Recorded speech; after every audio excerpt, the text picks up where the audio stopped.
welcome our first speaker, Richard Curtis. Hey, thanks. Hi, how are you? Good, thanks, good. It's lovely to see you. Likewise. I was saying earlier, it's actually so weird to be on this side of the interviewing table, because normally it's been the other way around. That's right, that's right, yeah. It's an honour to do this. Yeah. So I'm really excited to see what you're going to be showing us today. So am I. So you've been a keen technologist and a photographer for over 20 years, and it's been a pleasure to see some of your work over the last few years as well. How did you get started? Like, give us a bit of a background into how you got into photography. Kind of haphazard, really. I mean, I started back in the film days, years ago, and then, through work, got into developing and film processing. And then, obviously digital and all that kind of stuff. And then I met some guys on a trip to Kashmir. And since then, it was about 10 years ago, and since then we've been out every single year doing a lot more photography, travel, street, and the kind of wilder and crazier the better, to be honest with you. So that's been fantastic. And then recently, kind of started re-embracing my film days. Now I shoot film and I shoot digital for both, because I like the aesthetics of both those kind of mediums. So it's just nice as a creative expression to have two very different types. So I guess just, seeing the world with my eyes and putting some images out so people can enjoy maybe and enjoy that experience that I've had with people in the world. Yeah. You really stuck in with your photography as well. I can remember seeing there was a festival with loads of lamps that were being sent up into the air. There was that absolutely giant one. So you really do get stuck in when you go off and do your travel photography, don't you? Yeah, it's pretty cool when you go to an event like that. Like we went, that was the in Burma at the Fire Balloon Festival. Yep. And that was one, and also at the Kumbh Mela about 5 years ago, the big the Mahakumbh, the big mother of all kumbhs. And they're great festivals because there's not many photographers there and there's not many Western people there. So going there is like, you kind of feel like a bit of an explorer and adventurer, and you're meeting all these kind of unusual, interesting people that you can start a dialogue with, and then you can start to photograph them and get some really interesting shots. And it's all about what you put on your frame that makes you a kind of great photographer, I think, and how you direct those to kind of pull that out. So. Yeah. Amazing. Now, I've been told that you've got a very special demo for us tonight on the recently released Lightroom CC app. So we'd love to hear more about it, and hopefully we'll get to see a few of your photos in the demo as well. Sure. Yeah, so I was asked to kind of, just talk about Lightroom CC and why we kind of put Lightroom CC together, and really the differences that you get with Lightroom CC versus what you get with Lightroom Classic. Yeah. So I want to focus on, as you said, Lightroom CC. So really, if you look at what's happening in the market, the mobile phone is really the king of cameras at the moment, right? And the image quality is amazing. And what's great is that there's so many more people out there taking pictures, and great pictures with just these little devices. Yeah. So it's kind of reigniting photography for a lot of people. And also, everyone's got a phone or a medium in their pocket to take a photograph. So I use that more and more than anything else, to be honest. My phone comes out. I'm probably more likely to reach for that on a day-to-day basis than necessarily my camera. Yeah, and just grab a shot and off you go. And so we're seeing a huge increase in the amount of images being taken. But of course, what it's doing as well is it's reigniting the passion for creating photography again and images. And I think, since we released Photoshop back in the day, and then we released Lightroom, and Lightroom is really around adhering to the needs of the professional. Yeah. And that was an inflection point, because people wanted to do more with their time and be able to work in batch and be able to, like a wedding photographer, we'd shoot loads of images, or like yourself, shoot loads of images of your style, and then be able to edit them in a certain style, in a certain way. And there's a certain right time to do that. And for Lightroom CC, we kind of saw an inflection point in the market where people wanted to be able to take pictures on their phones or on any device they've got, and then be able to edit, but also be able to move across devices as they're in the editing process. So for example, if I'm traveling away, I will typically use a Microsoft Surface device, just because it's lightweight and it's really powerful, and I use my first edit on there. And then as I'm moving around, maybe on a plane, I'll use my phone to do some more editing. And then when I get back home, I'll use my desktop Mac to do more editing and carry on. And I want to be able to transition between each device seamlessly without losing my edits. So people want to be able to edit anywhere, but also be able to use the tools intuitively without having to learn so much. We know that, you know, Photoshop's an amazing product, and I love Photoshop, but it can be challenging to learn. And we're doing some stuff around that with training and support and things like that in the product. But people want to have that intuitive experience, you know. They want to be able to kind of pick up a product and use it within a few minutes and get going with it and make some great, beautiful images. But they also want to have the power that you had with Lightroom Classic and with Photoshop at the same time. So there's always a balance and a bit of a trade-off. So with that, at our Max event, we launched our new photography ecosystem, being Lightroom CC, which is our cloud-based photo service. So, you know, Adobe's moving much towards a cloud-based, cloud-first-based scenario where your assets sit in your Creative Cloud as a central point, which means that it takes the burden off your local machine. And once you're in the cloud, you can do a lot more interesting stuff. And hopefully you'll see a bit of that today, as long as the internet gods are working fine. But it also means that you have the application across all the devices that you need. So across your desktop, your phone, your iPad, your Microsoft device. But what's important about that is the experience across all of them is the same. So if you learn it in one place, you can then transpose those skills to the next place. And you haven't got to, you know, when you're trying to move pictures from your phone, like at the weekend, my girlfriend took some pictures on her phone and went trying to get it to her computer. It was really painful. With Lightroom CC, it goes straight into your Lightroom CC catalog, and it's already in the cloud waiting for you to go. So you haven't got to worry about it. It's really it's hassle-free kind of photography and editing, and it's really smoothing out some of those friction areas. I mean, one of the things that I think is a particular highlight, in looking at the people that we've got coming up and talking this evening as well, a lot of people use Instagram or social media, and being able to take, you know, photos that perhaps were on your phone and then wanting to edit them, but then you have to have them back on your phone again to upload to a lot of these social media channels. And it's really giving that consistency, so you're not having to email things back and forth to yourself as well. Exactly, exactly. So also with that, we also understand the challenge that people want to be able to store content and have that flexibility of storing your raw files, because essentially everything gets stored up in the cloud. As soon as you import, as you'll see in a little while, as soon as you import content, it goes straight up to the cloud. It's available everywhere.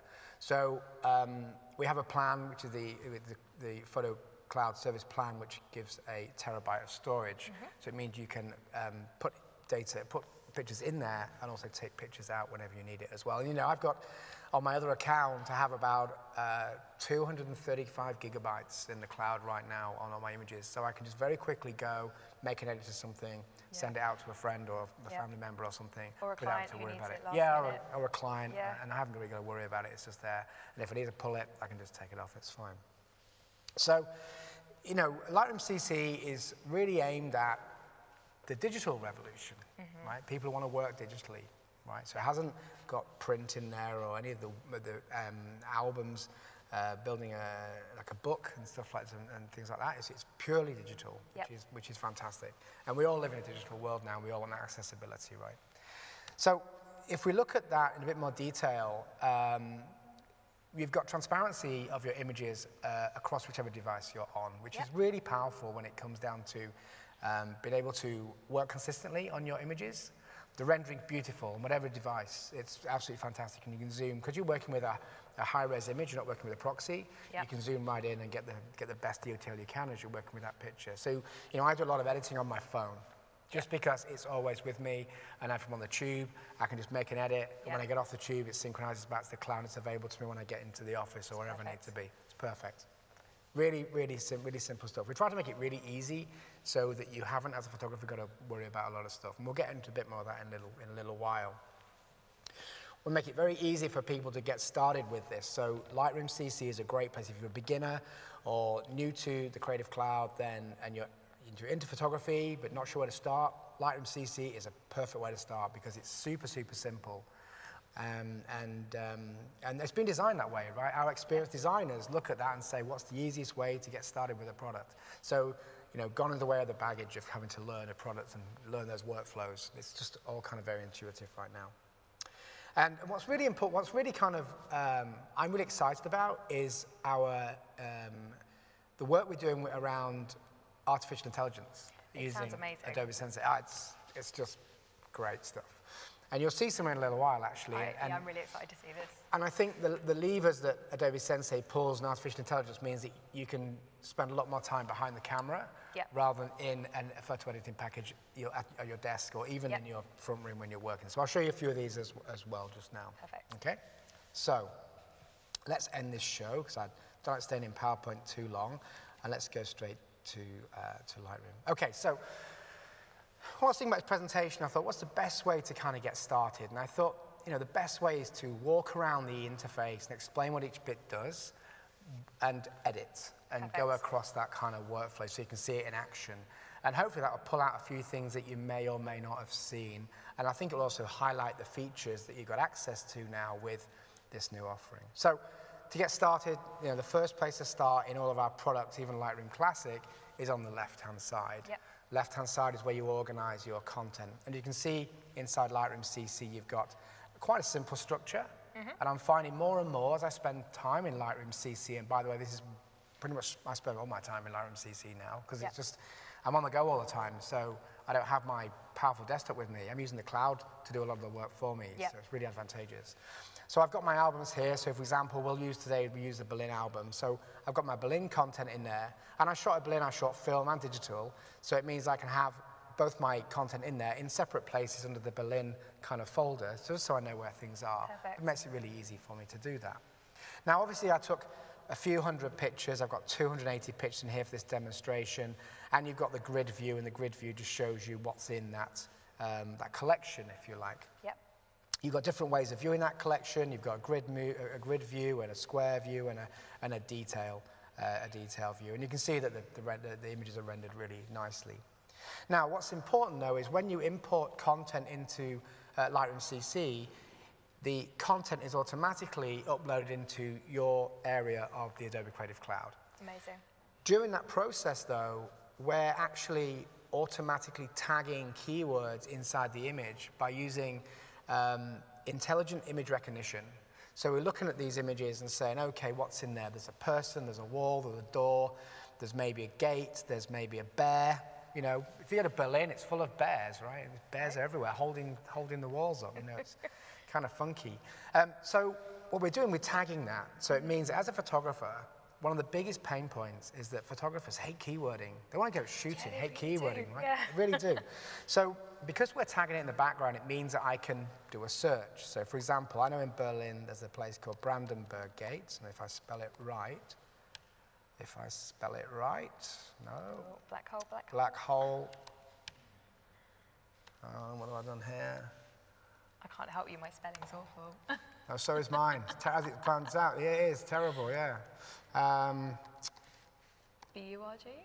I can't remember now. I'll search for gate, see if that finds me something. There you go. So it's found, even though my spelling's terrible, I didn't do very well at English, obviously, at school. Anyway. I had to put a spell checker in there. There you go.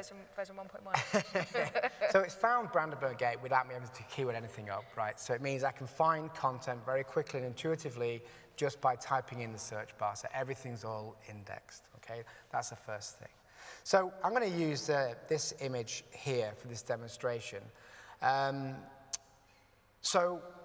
But before I get into that, I want to show you a few more things that we're doing around Adobe Sensei. So, for example, we know another pain point of photographers is selecting their best pictures, or as you would call the first edit. Yeah. Right? First call. Painful. First call. Yeah.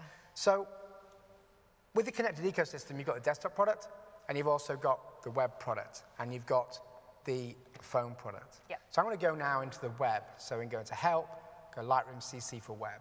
This will log me into the browser and log me into the same collection. Okay, so now bearing in mind that Lightroom CC's automatically tagged these, it also does something else as well. It looks in the image and works out what's in the image. So for example, if there's a glass of water, it knows there's a glass of water and where it is. Perfect. If there's a dog or a cat or a person or a car, it knows where they are in the picture. Which means we can use artificial intelligence to work out what your best pictures might be. So for example, here's my 280 pictures. Now I could go in and do it manually and choose this and apply my own knowledge of photography. But if I just click on best photos, I'm allowing Adobe Sensei now to look at my collection, go find content and work out which images it's think are the best. Now, I did a study on this recently. I went to a wedding recently of my friends in Iceland. I took 800 pictures, and over dinner one night, I went in and did the first edit myself. It took me about 2 hours to get down to about 134 pictures with more work to do. Yeah. So I thought, you know what? While I'm brushing my teeth, I'll go and let Lightroom CC and let Adobe Sensei do it for me. So I clicked the button to go, came back out 10 minutes later, and it's picked me 80 pictures. And they're the ones that gone to the client, my friend. So that just saved me 2 hours of work. So the auto tagging and the finding of content saved me a lot of work. And best pictures saves me even more work. Now, obviously, on the right-hand side up here, we've got a filter. And that filter can be dialed down. So if I dial that down, it shows me what it thinks are the best pictures. Amazing. Really, really simple stuff, right? Save me lots of time, very flexible. If I don't like something, like, for example, I don't think this one's great or this one's great, I can press the minus sign, it'll get rid of it for me. So you've still got that control over them? Yeah. And you can use the slider to kind of increase and do that. And what happens is when you come back out and you've saved this, Lightroom CC will ask you if it was right or not, and the results were right. And what's happening there is that the engine is learning about what makes a great picture. Yeah. So.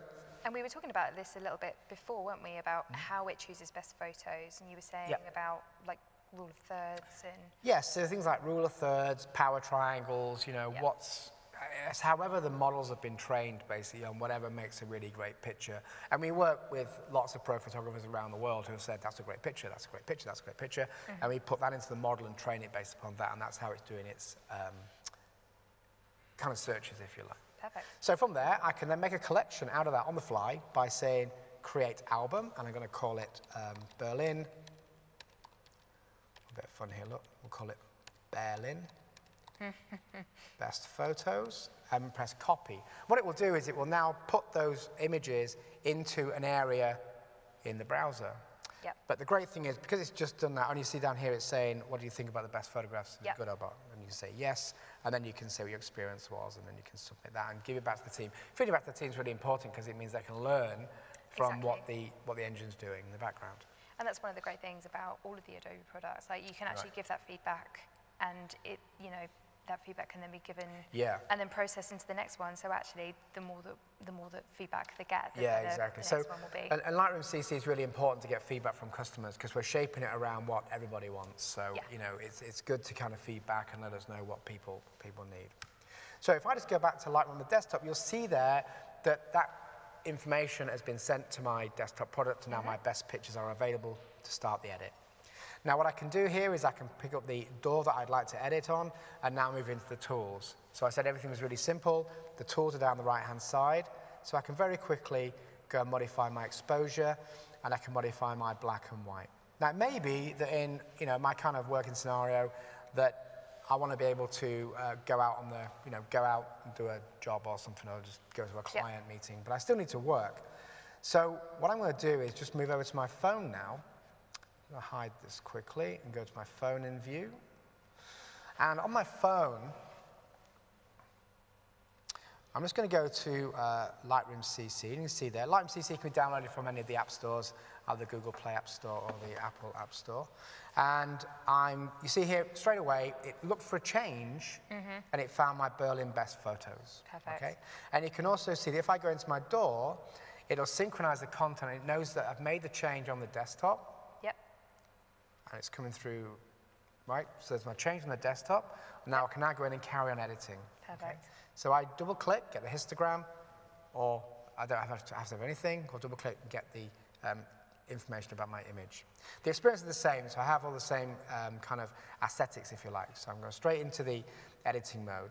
So if I go into light, I go to my exposure, and if I go into color, I can then go change to black and white. So I go to black and white, so I think it works really well, and I can add some contrast in by using the blacks. So I'm going to push the blacks right down. So for those who perhaps have been using the classic version, actually a lot of the stuff is the same. So there isn't going to be a huge learning curve moving over. Yeah, the tools and the controls are exactly the same as they are in classic. Yep. So it means you can transition over if you want to transition over. And what I'd say is just draw a line in the sand and put some content in there and try it and see how you get on with it.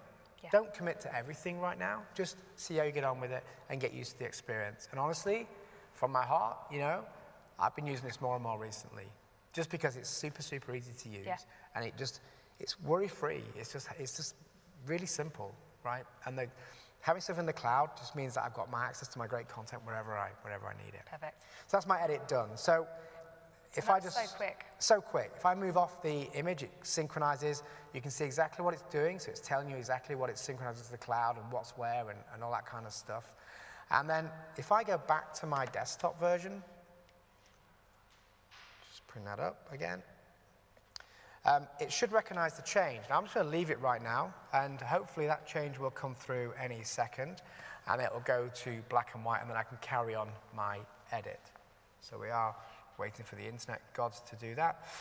While we're waiting for that, you can see in the top right-hand corner, you can see exactly what's happened with your storage. So you can see you've got 50 gigabytes of 1.2, in this case, terabytes used, and you can see exactly at any point in time what it's doing. And you can control the amount of storage in a local machine and how much is in the cloud and all that kind of stuff. So to finish this image off, I'm just going to, carry on using the tools I have on my desktop. And for that, I'm just going to use a radial filter. So again, radial filter, really nice and easy, the same works in Classic, is I just put my radial filter in, and you can see I make my adjustment. Nice and big control, so it's really nice and easy. And if you're on, say, for example, a Microsoft Surface, you can use a pen, but you can also use your fingers. And it's really handy. It's very kind of tactile to open your images like that. So here's my image. I can move that around, get it where I want it, change the feathering and all that kind of stuff. But that's it. I'm pretty much done. The other things you have while you're there, by the way, if you shoot digitally and you've got a GPS receiver on, it automatically picks up where you are, shows you a little map. It also shows you more information about which camera you used and the settings, as you'd expect as well. You can also do keywording as well, the same as on the phone. You can put keywords in, and this was a church, for example, and that will be added straight away. So really nice and simple. So that's pretty much exactly what I was going to show you. I mean, it's pretty easy, it's pretty intuitive to use it, even across device, because the experience is exactly the same, from the desktop to the mobile device, all the way through to any of the device you want to use, even to the web. You can make change on the web as well. So for those listening who have been sort of contemplating maybe having a go with this, how can they get hold of it? Because it's in 2 packages, isn't it? So you can have either the photography plan, or there's a standalone Lightroom CC as well, isn't there? There is, yes. So there's the photography plan, which is the same as it was previously. And with that, you get 20 gigabytes of storage that you always did, but you get Lightroom CC and Lightroom Classic and the rest of the stuff. With the new Lightroom CC, you get a terabyte storage, and you get Lightroom CC to work on your images. So that's a kind of really nice and simple for those people who just want to be editing with Lightroom CC. So definitely worth a go. And if you're a Lightroom Classic user, give it a go. You've got nothing to lose. Exactly. Right. It's really simple. So if you summarize what the benefits, for me, I love Classic. I love working with it. But the pain is having hard drives and backing content up and working out where your hard drive needs to be. You need to have a hard drive at home. I have 3 places: hard drive at home, hard drive in the office, and a cloud-based storage as well. You know what? Cloud-based storage, everything's backed up automatically. You haven't got to worry about all that kind of stuff. So it's a transition, and it's they always say always face those new opportunities, because there's always something you're going to get out of it. So I think that's definitely a message to try, is go try this and see what you think. Give us feedback as well. Editing across those devices is really important. It means you've got a consistent way of editing your images to get great content wherever you are. You can also, and I didn't show it because we're running out of time slightly, is sharing. So at any point in time across any device, I can right-click on any folder and share it with my friends and family and get feedback, comments. I can get likes and this type of thing. So I get that feedback straight away back from my community about what they like, what they don't like. So that's a really great way. And if you don't want to keep it up there all the time, you can pull it whenever you want to pull it. And of course, you've got all the artificial intelligence to help you out as well. And honestly, that's because will save you so much time. The automatic keywording and the best photos. It's going to save, even that one shoot I did saved me 2 hours. And the auto keywording saved me another hour. So, even from that point of view, it saved me 3 hours. I can shoot more stuff, which is ultimately what photographers want to do, is shoot more things. Spend more time with the camera rather than at the desk. Exactly. And it gives you more time to do that as well. And then, most of the time now when I'm editing, I edit on my phone. to be honest with you, do my initial edit. It's really simple. I can control it as much as I need to do and get it out there. Perfect. You know, I shoot a lot, so I want to get stuff out and done pretty quick. I don't change a lot, so I have a very tight editing workflow. So that's pretty much it. That's what I was going to cover. So hopefully that's been useful and you've enjoyed that.